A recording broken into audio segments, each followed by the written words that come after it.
Objecting to a proposed new law that would give news organisations greater power to negotiate fees for content shared on Facebook. This is the social giant social media giant, should I say, Meta, has threatened to remove news content from Facebook in the United States.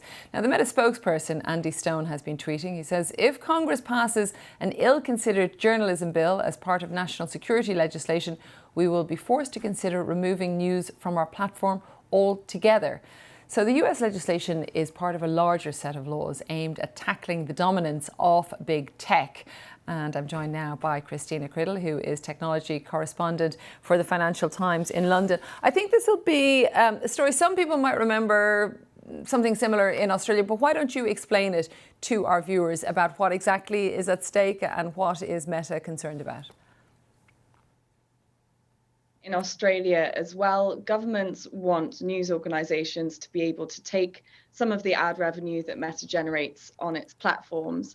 Meta has been very resistant to this. In Australia, it did temporarily remove news from the platform. But now over there, it has signed up for a deal with various news outlets, as well as Alphabet, which owns Google, has done that as well. So now those specific news outlets will receive some financial compensation for hosting content on Meta.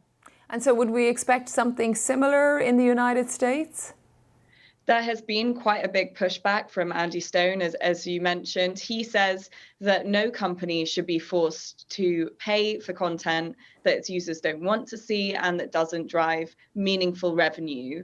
And this comes at a time when Meta is really struggling. There's a general decline in advertising budgets around the world due to the economic headwinds that we're seeing at the moment. And that's meant that Meta has falling revenues. It's also seen falling growth in terms of its users because of fierce competition from some rivals like TikTok. So it's in quite a precarious place at the moment financially, and this could be another hit to its revenues. You know, one of the arguments I saw that Meta was making, that they feel they give voice or publicity to some smaller news organisations or perhaps ones that mightn't be found by such a wide range of users. Is it possible to know where the balance of power lies?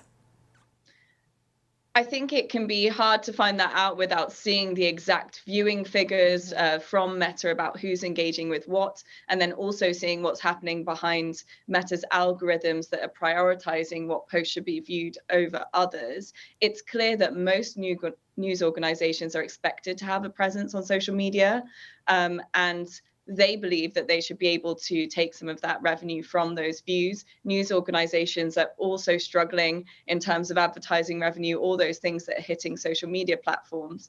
So they are also trying to get a bigger chunk of the money too. Is it possible, Christina, briefly, to I suppose, know as well the impact that Facebook has in disseminating the news? I mean, really, the influence that they have, I suppose, with algorithms of what news stories might pop up to what audience. We were just covering, for example, a few minutes ago, the US Senate race in Georgia. There's a huge amount of talk about what social media platforms can do in terms of disseminating news and making sure that the news that they disseminate is accurate. A lot of people get their sources of news from social media, and not just Meta. You're looking at TikTok as well, Twitter, and they all have concerns around the accuracy of content on their platforms and also how content on their platforms is promoted too. There are several regulations coming in across the world now. It feels like a bit of a reckoning for big tech. You have the online safety bill being debated in the UK at the moment. That will compel platforms to control the types of content on their platforms. And also you see the DSA in the EU as well, which is trying to do this too. So there's a lot of discussion around how these algorithms work and what they do. Hopefully those regulations will help to shed some light on that.